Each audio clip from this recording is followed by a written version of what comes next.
Welcome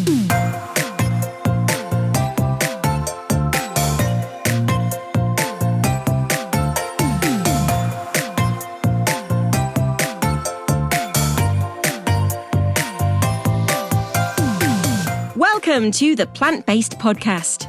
Did you know that plants are truly amazing? Not only can you grow them and eat them, you can also wear them, drink them, nourish your skin with them, and so much more. Let Ellen and Michael inspire you to love plants as much as they do, as they chat with the movers and shakers in this wonderful plant-based world. So, let's dig in.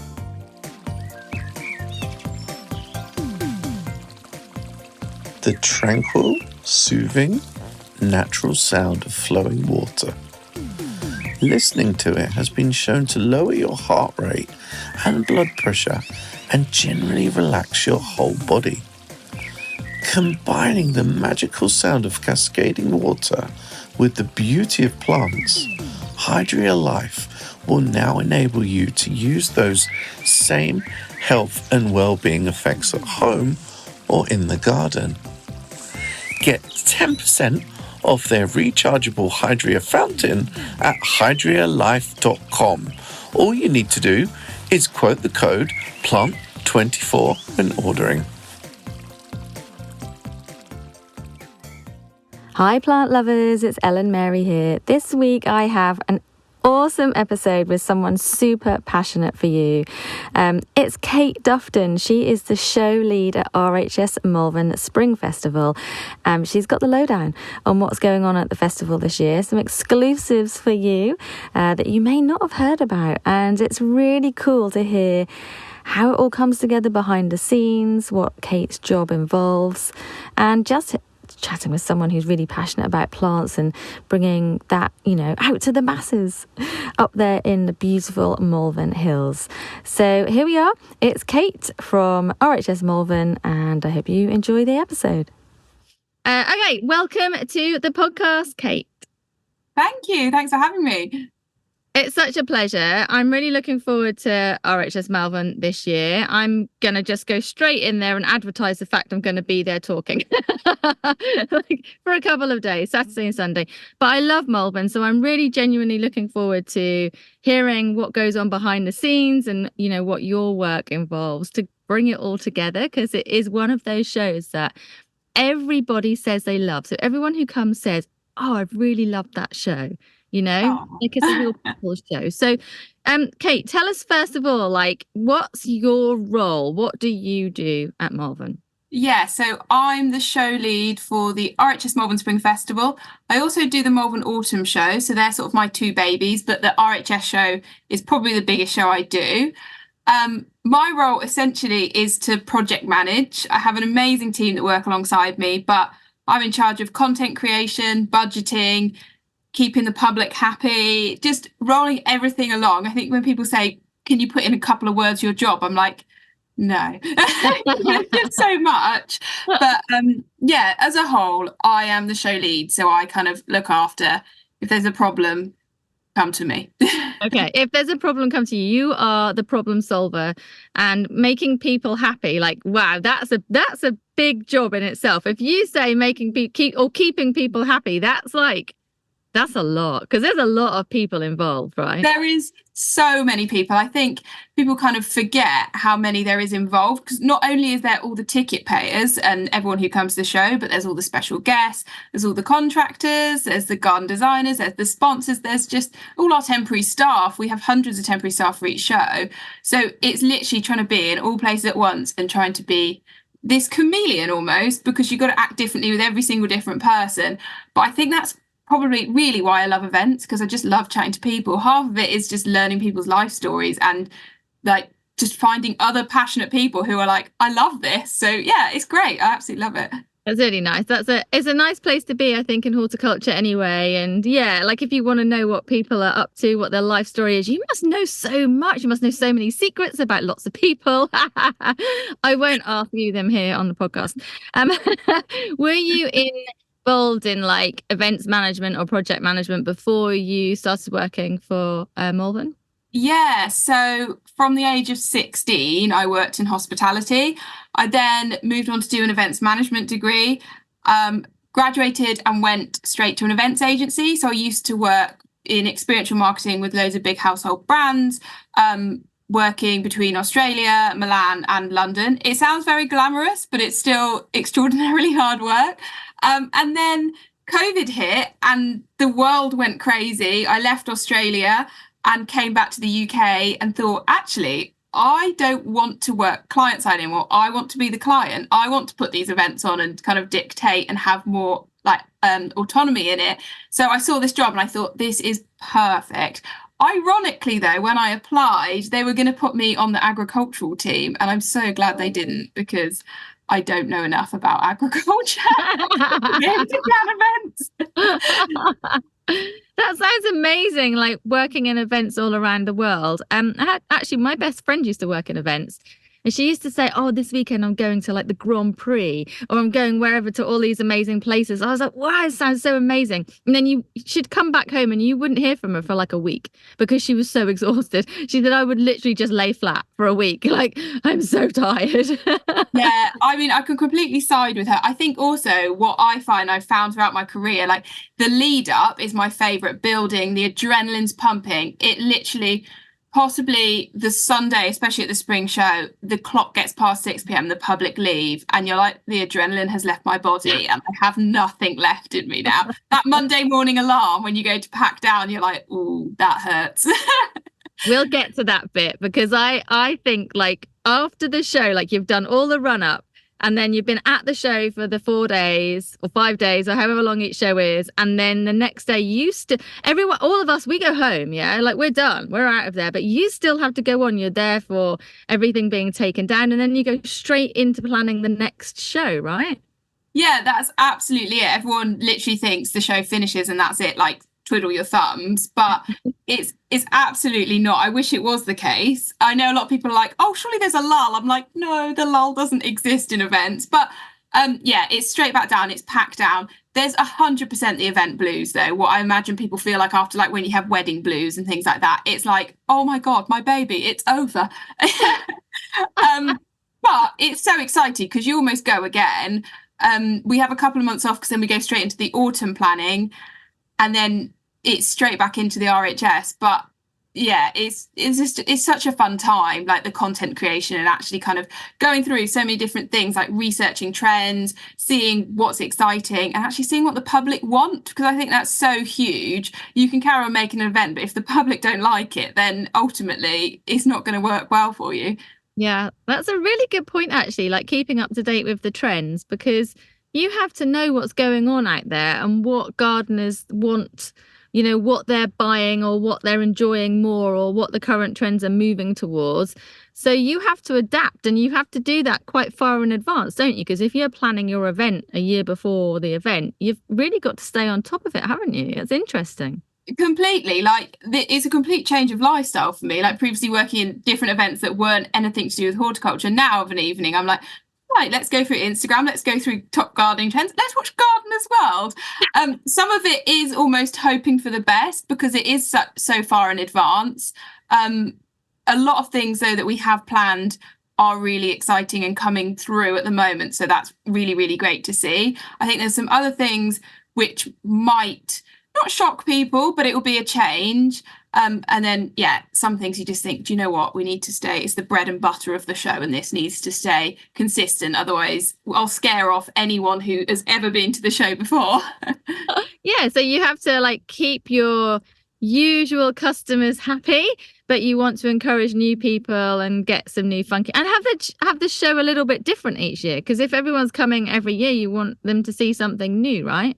Oh, completely. Because I'm so aware that tickets to any event really nowadays aren't cheap, and I want to make sure that people are feeling like they've got value. I don't want them to come to the event every year, and although it's nice, there's like nostalgia in going to an event every year and being like, oh yeah, this is still very similar, I like that, but I, as a consumer, don't want to go to the same event and think, oh gosh, it's a copy and paste. Because also what I love, and I push my team probably hate me for it, but I'm like, we've got to challenge ourselves. If it seems scary, then we're going to do it.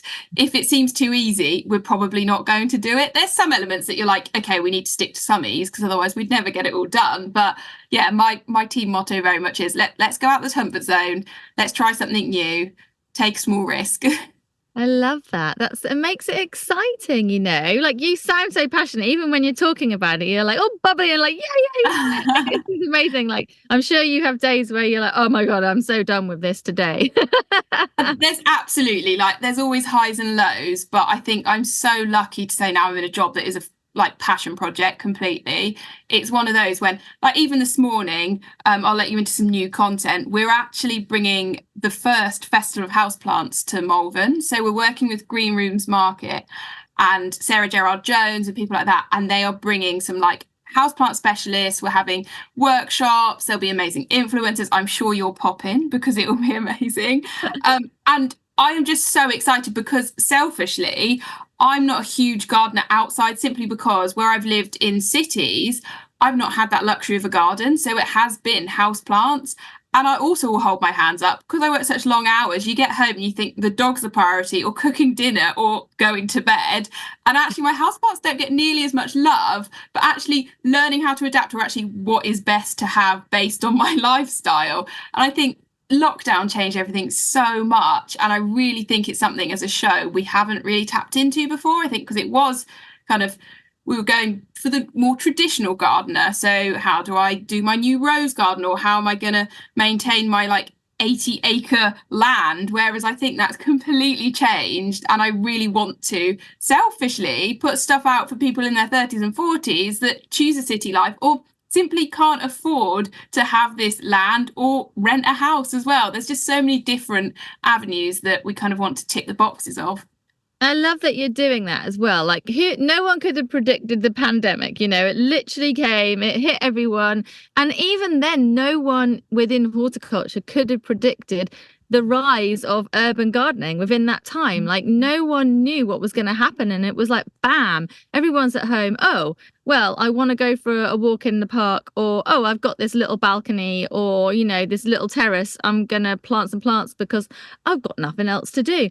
Oh, now I really love doing it. I didn't realize how amazing it was to sow some seeds and grow some stuff. Like, no one could have predicted that. And the houseplant trend has gone wild. And I think that is definitely one that is here to stay. Like, I know that there's been some people who got out in the garden during the pandemic. They've kind of dropped off again because they've gone back to work and life and whatever. But we've still retained like quite a few.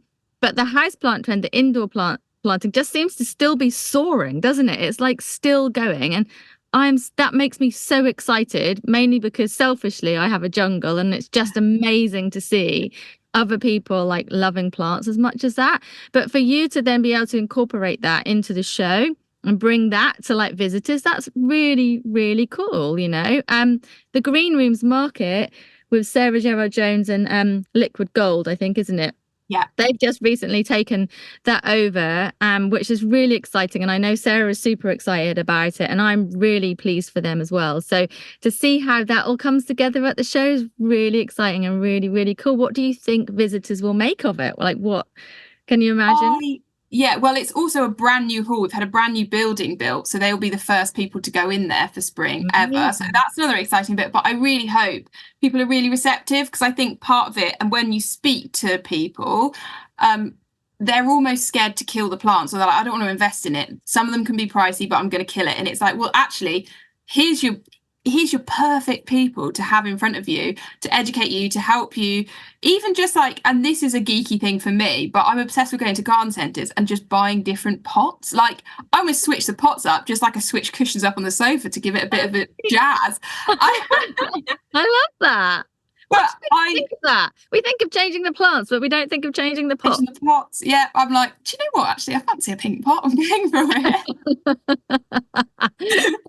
That's as wild as it gets some evenings for me. That's okay. That's okay. You're still like tinkering with plants. Oh, so gosh. That's all that matters. I just hope, like, even this morning we had a call with the houseplant team, I'm going to call them, but the passion that comes out there. And I genuinely hope that anyone who walks in there just feels, I mean, in our office, I work with Charlie, who is a specialist in horticulture, loves it, constantly is propagating plants on a desk all the time, but we are surrounded by our own mini jungle. And just the feeling when you're feeling a little bit stressed, you sort of just look over at your little jungle and you think, do you know what, actually, I want someone to walk in there and feel that. I genuinely cannot wait for people to walk in and just be like, wow, this could be my house. That's amazing. And also, I know the RHS are doing the urban show in April as well. So is this something you think that RHS have really kind of taken hold of and bringing on board now, like the houseplant trend or urban garden? Absolutely. It's definitely, they've even got a shop they've opened in Bluewater for houseplants. So it's definitely something they're trying to, again, move with the times. I think we all are as a show and think, actually, we've got to adapt and also encourage new people into gardening.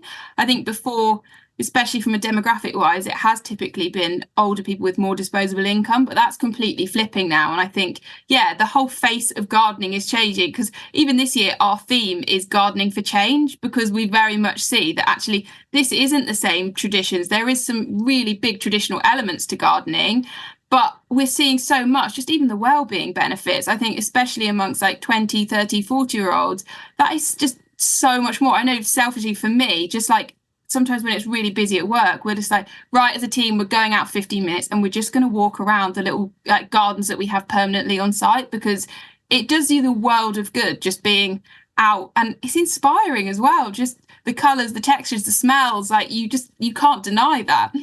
No, you can't. And I was just thinking to myself, like we all literally in this moment in time, I just had a huge big idea.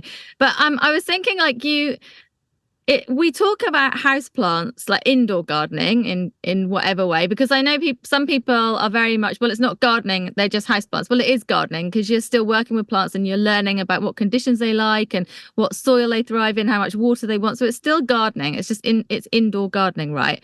Mm-hmm. We look at that like it's for younger people or people who are renting, or like people who are just getting into gardening or who don't have a garden. But also there's totally the other end of the scale, and that is older people who can't garden anymore. So they might have had disposable income, they might have had like a big garden one time, do you know what I mean? But actually being able to have some houseplants around you as an elderly person, that's going to be really important as well, isn't it? But we haven't looked at that end of the scale. We always talk about the younger end of the scale, don't we? Yeah, and you're completely right. And I really hope that then that inspires that generation as well to be like, do you know what, actually, this is perfect. Let's not get a dog. Let's just get some houseplants. Easier. I agree. There you go. Tell me what a day in the life of Kate Dufton is. Let's pick Wednesday, for example. Okay, Wednesday. What do Wednesday? Honestly, there's no set day. You kind of come in, gauge from the emails if there's anything that needs to be prioritised. Often we'll have a little team catch up. I think it's really important that everyone feels like they're on the same page and everything's running. Typically, it's also a day that I catch up with the RHS. So it's kind of going over with different teams, whether that's the RHS as a whole, or it's the lovely Isabel from the RHS as like more of a smaller team. Really, it's budgeting, it's signing off invoices, it's booking things in, it's making contacts. There's genuinely not a kind of set framework for my day. It's sort of like, let's reprioritize. It's essentially, I described it to my friends. I'm like, imagine a buffet of plates. I am spinning all of them. Yeah, a lot. But actually, I'd have it no other way, because I think if I just did one job that I was doing the same thing, I'd be completely bored. It's actually almost quite nice and refreshing to kind of move from different things in one day. Yeah, that's really cool. And also, if you're spinning all the plates, it means you get to eat all the food at the end of it. How satisfying. Exactly. And I love a buffet. Who doesn't love a buffet? Food? I'm like, a buffet. Can have it all then. All right. Tell me what a day is like for you at the show. So when the show is on, I know you're there super early, you're there beginning to end. What happens within a day that you have to deal with? Yeah, so they're early, typically before the public are there, just to go through final checks or any small tweaks, check for safety, check that people are happy. If someone's like, I need another table, you're like, okay, on it. So you're driving around in golf buggies a lot. As soon as the show opens, you're live, you're on your radio. The first couple of days, I'm in and out of press things, speaking to different people. in out of networking events. Unfortunately, because it's a perfect place, well, not unfortunately, it's great to meet people, but it's trying to balance that being out on site and being reactive and not just leaving your team completely on the front line and also making relationships ready for next year and kind of cultivating that. Honestly, usually it gets to about 4 o'clock and you think, oh gosh, I haven't eaten, let's go and get something. But that's the sweet spot of time because no one else is queuing. So you go straight on through. And then usually sort of like 5, 6 o'clock, it is trying to go round. I think one of the sad things is because you are so busy, even across 4 days, I got to the end of the show last year and I thought, I haven't seen so many elements of it. And I'm so keen to see all of it, just to see if the public are actually enjoying it. I want to see their reaction because it's a huge learning for us completely. And somebody could say, oh yeah, from the outside it looked great, but actually if someone's coming out shaking their head, I want to know. Yeah, of course you do. That's actually really important because it's all very well afterwards going, oh, that looked good or that was nice or, you know, there was a few people there doing that. But without actually seeing people's like pure raw reaction to things, how do you really know? Like even when you ask people to fill out surveys, they're not always 100% correct. So it must be lovely when you're walking somewhere that you've helped to create and you're just seeing people kind of gleeful. Do you know what I mean? Like really interacting or like, wow, that's so pretty or that's amazing. That must be awesome. There's a very much imposter syndrome though. I know last year I was walking around and you see people and you're like, oh my God, like this lady is having a good time. And just to see people's faces when they're happy, like it literally warms my heart so much. I'm like, this is the only reason I do it, like to cause happiness for other people. You just want to see that because I go to an event now and I'm like, oh, these people have done a great job. I know they've worked hard. I'm having a great time. I'm one of those that fills out the survey for sure now. But and I'm sure you fill it out very honestly as well. Oh yeah. But in a nice way. Yeah, in a nice way, of course. Do you have any kind of secret stories you can tell us of things that have gone wrong or worked out amazing at the end despite you wondering if they would? Like anything that you haven't divulged before? And you don't have to mention names. Yeah. We won't do that. There's small occasions. There's things like food when someone arrives and you think, oh my God, I didn't order them food. And they've got some sort of dietary, which makes it worse. I have a dietary too, so I know exactly what it feels like. And you think, oh God, I remember at one of the shows, I was like, yeah, absolutely, your food's on its way. I literally had to go to the kitchen. I was like, how can we do this? Quite a senior person as well. I was like, okay, we must get a nice box. Let's put a nice napkin in it. What can I take from other people's afternoon teas before they go out to public? It's one of those that you think, oh my gosh, like, and in the big, ginormous wheel of the whole event, it's quite a small thing, but I think, yeah, you constantly have to think on your feet. And like Charlie, who I work with, is just this amazing chameleon. Like you come up with a problem and she's like, okay, give me 2 minutes. There's not an ounce of panic within her voice. I mean, both of us really try that. It's like, it's fine. Okay, we just turn around and have a small scream, work it out and we'll be back. That's the best way to manage things. Yeah. Oh, absolutely. You're like, it's totally fine. Like the legs are going underneath, but swan on the surface. And it all looks fine on the surface to everyone else, so everything's great. I hope so. Any tricky customers? Have you had any like tricky, I don't know, visitors or clients, like people who have booked in to have stands or shows, or do you ever have to deal with like tricky people? Yeah, I mean, there's always the odd trade stand that's not happy. I think when we set up for spring last year, it was wet and people getting stuck in the mud or their stand was a little bit waterlogged. That's when it's really angry. And it's almost tough to take because I can take it if you're like, I've really messed up here, but I absolutely cannot control the weather. And I think people were unconsolable in some respects, or people were getting very angry when I was like, please don't drive on the grass because it will look terrible. And there was a lot of fighting going on there. There's always going to be negative people. I think luckily in my eyes, luckily, the most negative things I think one time was for car parking and getting there. There'd been like a fatal accident, I think, which is awful. And people were like, oh no, your car park is terrible, your traffic management. And I'm like, I'm really sorry. But again, that's something out of our control. So luckily, I haven't had anyone really, really terrible. I mean, you're always going to get the people. I think we're kind of happy-go-lucky people, so it kind of almost hurts a little bit more when someone's really upset and stern and angry, but you're like, it's fine, we'll still smile. It's fine, everything's fine. I'll go home and cry into my this will be a later problem for me. Do you have an aspect of the show that you love the most? Like, I know you must love all of it, but is there just part of the show that really like fills your heart?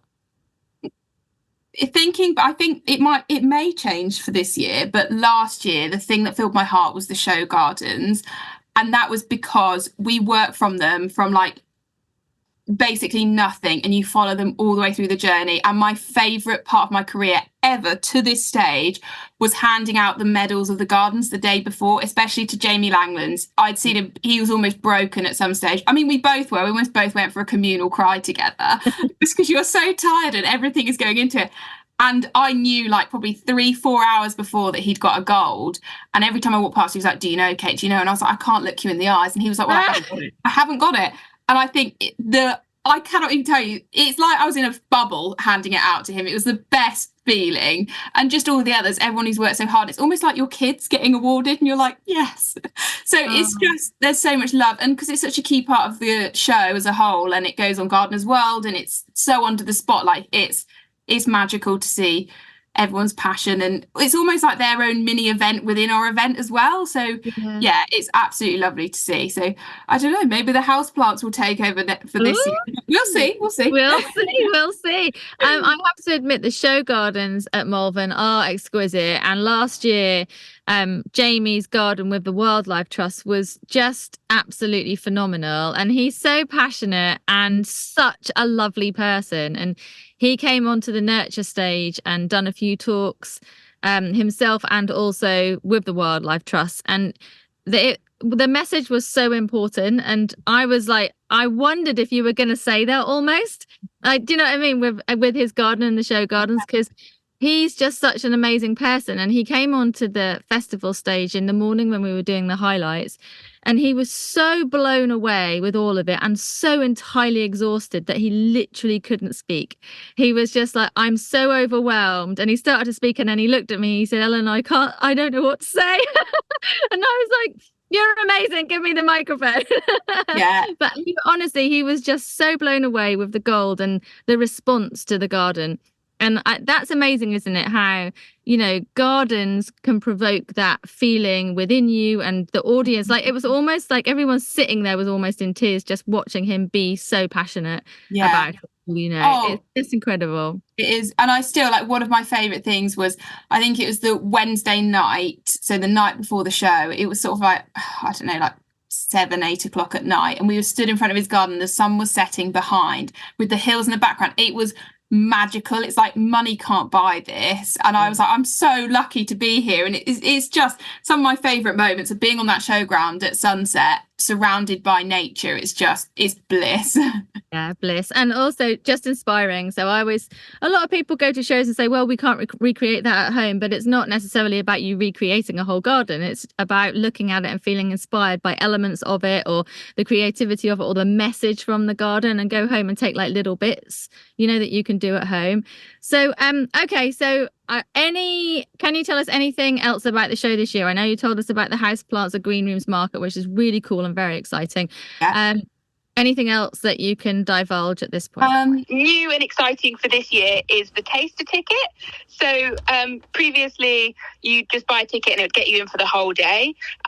But this year we want to have a taste ticket, which is for the Saturday, and it's for 2 till 6.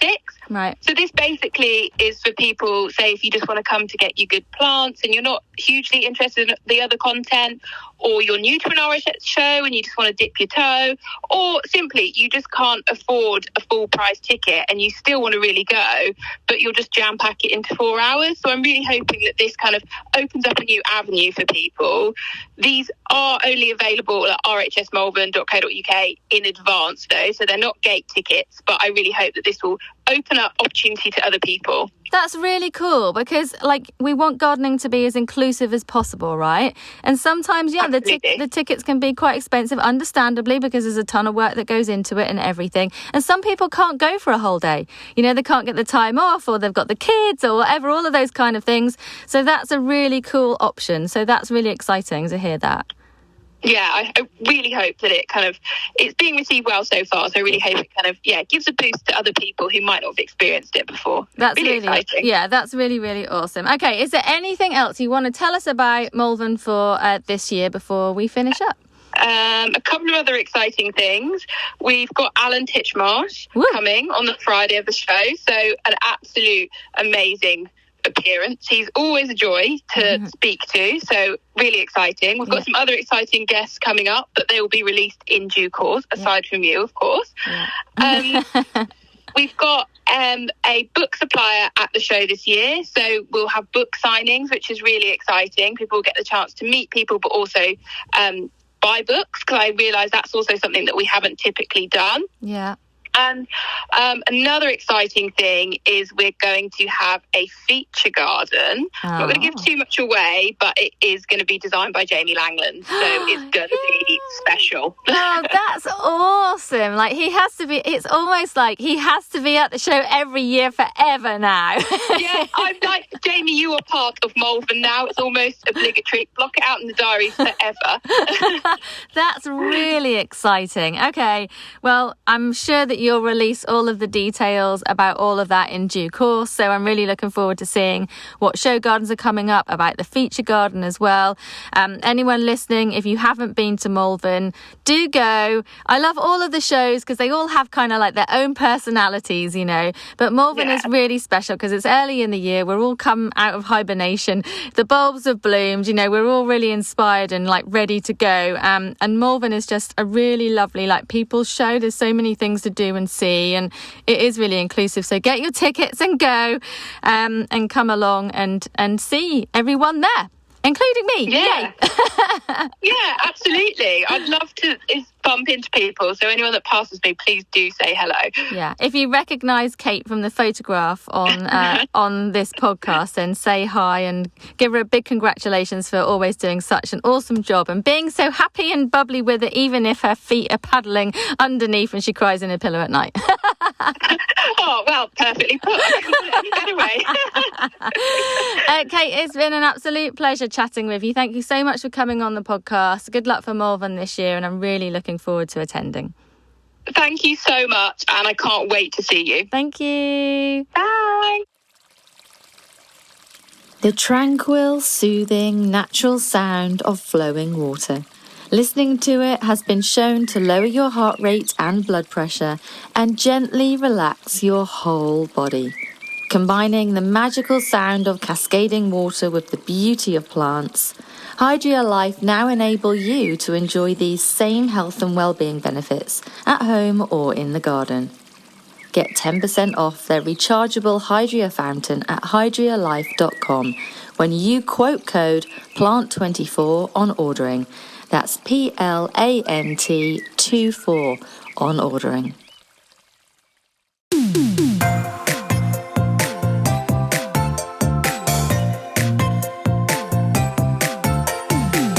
The music for the Plant-Based podcast is part of the song Grow by Mikey James, and our editor is Gareth Patch of Semi Echo.